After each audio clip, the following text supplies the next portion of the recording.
ایک ہے حقوق اللہ اور ایک ہے حقوق العباد۔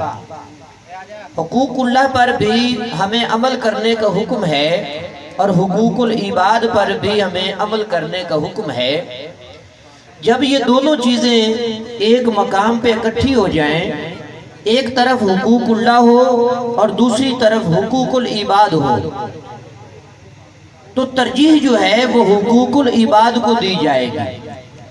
رات کو میں فتاوی رضویہ شریف میں یہ بات پڑھ رہا تھا کہ ایک طرف حقوق اللہ ہو اور ایک طرف حقوق العباد ہو، تو حقوق العباد کو ترجیح دی جائے گی۔ اس میں ماں باپ کے بھی حقوق ہیں، بہن بھائیوں کے بھی حقوق ہیں، عزیز و اقربا کے بھی حقوق ہیں، ہمسایوں کے بھی حقوق ہیں۔ ہمسایوں کا حق جو ہے یہ بہت زیادہ ہے۔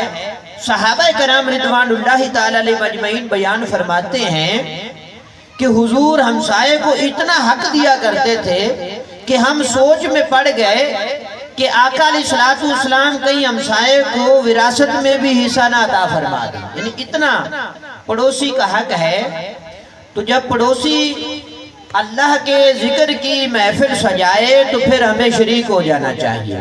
اور آپ یقیناً سب کے سب خوش قسمت ہیں، آپ کو بلایا گیا ہے۔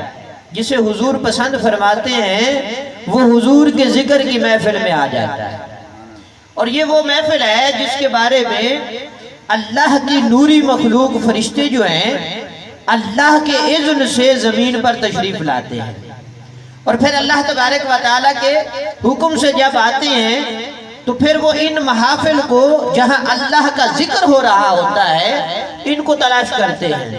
تو بعض فرشتے حضور کے ذکر کی محفل کو تلاش کر لیتے ہیں، پھر وہ دوسرے فرشتوں کو مخاطب کر کے کہتے ہیں کہ ہلموا الی حاجتکم، آ جاؤ تم اس کی طرف جس کی تم تلاش کر رہے تھے، جس کی تمہیں حاجت ہے، جس مقصد کے لیے آسمان سے زمین کی طرف تم آئے ہو، آج وہ محفل ہم نے تلاش کر لی ہے، تم آ جاؤ۔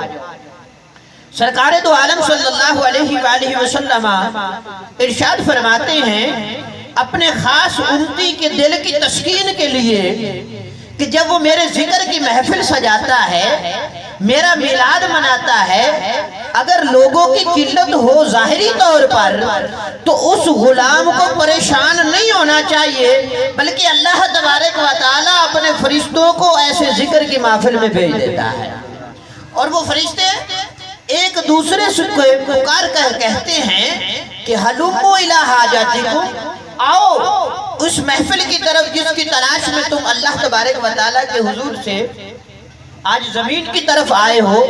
پھر حضور فرماتے ہیں اس ذکر کی محفل میں فرشتوں کا آنا جانا شروع ہو جاتا ہے، وہاں پر اتنے فرشتے شامل ہو جاتے ہیں کہ لوگوں کو قدم رکھنے کی جگہ بھی نہیں ملتی ہے، یعنی اتنی کثرت سے وہ فرشتے جو ہیں اللہ کے پیارے محبوب علیہ السلام کے ذکر کی محفل میں شامل ہو جاتے ہیں۔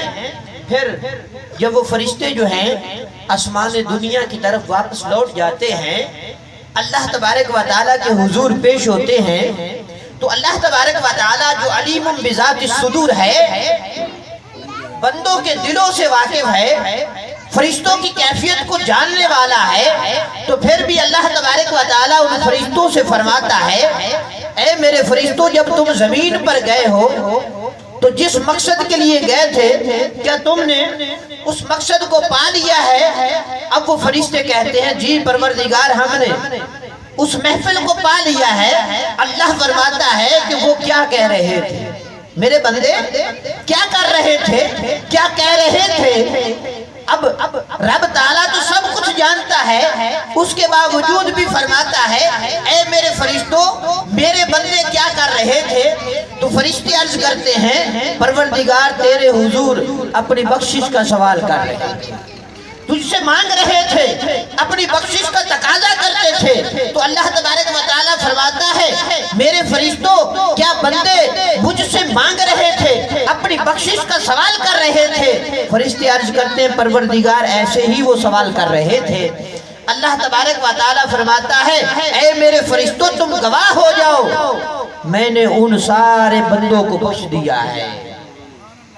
پھر اللہ تبارک و تعالی فرماتا ہے، وہ فرشتے عرض کرتے ہیں پروردگار سارے بندے یہ نیت لے کر تو نہیں آئے تھے کہ ہم ذکر کی محفل میں جا رہے ہیں، ذکر کی محفل میں شریک ہونا چاہتے ہیں۔ بعض لوگ تو ایسے بھی تھے جن کا نظریہ اور تھا، جن کی سوچ اور تھی، جو کوئی اور مقصد رکھتے تھے محفل میں آنے کا۔ اللہ تبارک و تعالی فرماتا ہے کہ وہ میرے نیک بندوں کی صحبت میں بیٹھ گئے ہیں، میں نے ان کو بھی بخش دیا ہے۔ یہ ذکر کی جو محافل ہیں ان میں آنے کا فائدہ یہ ہے کہ بندے کی نیت جیسی بھی ہو، اللہ اپنے بندے کی نیت کو اس معاملے میں نہیں دیکھتا ہے، بلکہ اپنے محبوب کے ذکر کی بدولت اپنے بندوں کی بخشش عطا فرما دیتا ہے۔ تو آپ خوش نصیب ہیں، بھائی شبیر صاحب کے بلانے پر آپ حاضر ہوئے۔ اللہ تبارک و تعالی ہماری اس حاضری کو اپنی بارگاہ عالیہ میں قبول و منظور فرمائے۔ اسی طرح ہمیں حضور کی ذکر کی محافل جو ہیں ان میں شریک ہونے کا جذبہ عطا فرمائے۔ جب دل میں محبت رسول ہوتی ہے تو پھر بغیر کسی بلاوے کے، بغیر کسی جھجک کے بندہ حضور کے ذکر کی محفل میں شامل ہو جاتا ہے۔ بات یہ ہے کہ حضور کے ذکر کی محفل ہو، پھر پریشان نہیں ہونا چاہیے، یہ نہیں سوچنا چاہیے کہ میں عین موقع پہ جاؤں گا، بلکہ کوشش کرنی چاہیے حضور کا ذکر سننے کے لیے ہمیں اپنے کام کاج، اپنی مصروفیت کو چھوڑ کر حضور کے ذکر کی محفل میں شریک ہو جانا چاہیے۔ وآخر دعوانا الحمدللہ رب العالمین۔